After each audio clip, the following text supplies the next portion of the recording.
How y'all doing? Thank you for spending time with me again. I appreciate it very much.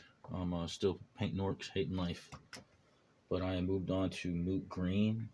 I did one orc. I think it looks terrible, so I don't know. I'm still trying to figure out what I'm doing.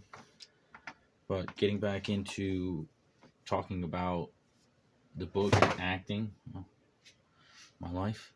Um, there's a novel concept I talk about in the book that I refer to as the intangible toolbox or the intangible toolkit, whichever. And it's a toolkit that actors carry that are essentially just a toolkit of soft skills.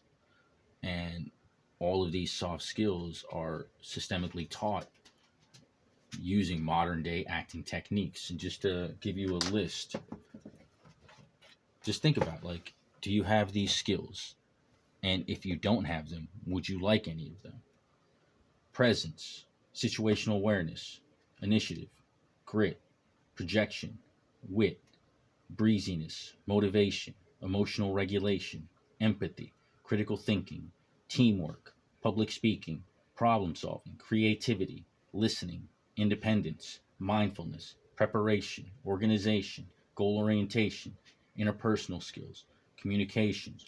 And the list goes on and on. That's just some of them. But like that's the point I'm making. It's like these aren't things that are just for the stage.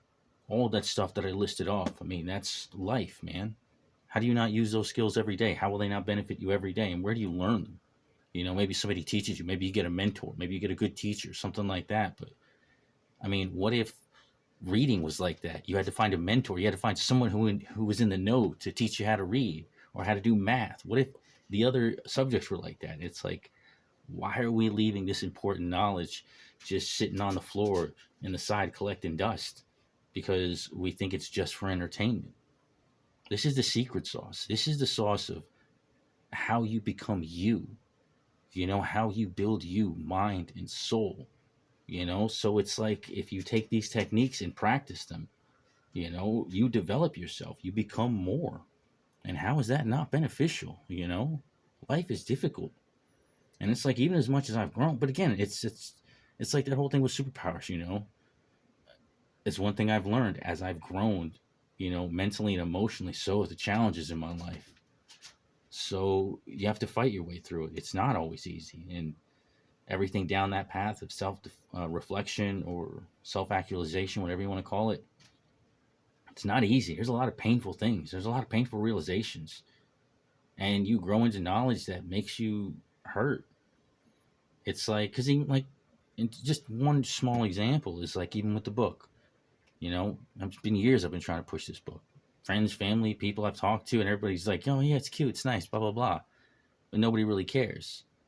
But if the book ever popped off and actually sold, made millions of dollars, whatever, they would all come back and be like, "Oh, we believed in you." I'm just like, "No, you really didn't. You didn't care," and I'll know it. And that's the problem with going down this path. You see through people, like you see through. You're able to read between the lines of life because you can see them more. You see how the game is played. Most people don't. They just play the game.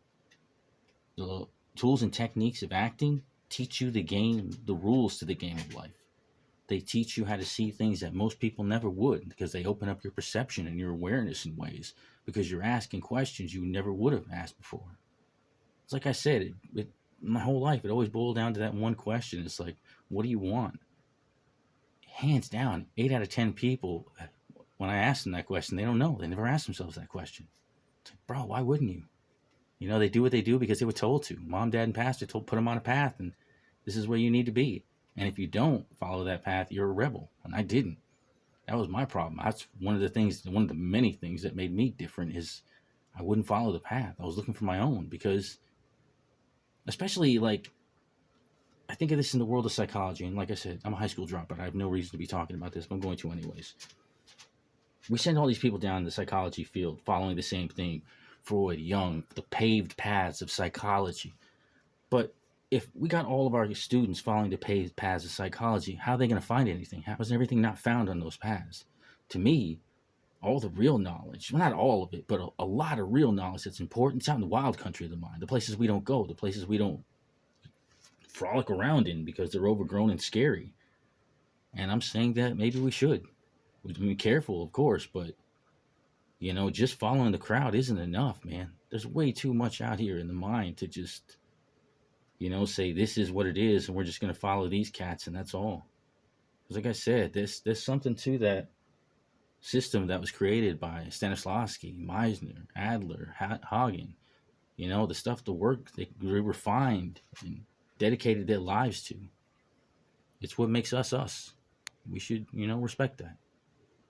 Thank you very much. Have a lovely day, and I appreciate all the time you give me.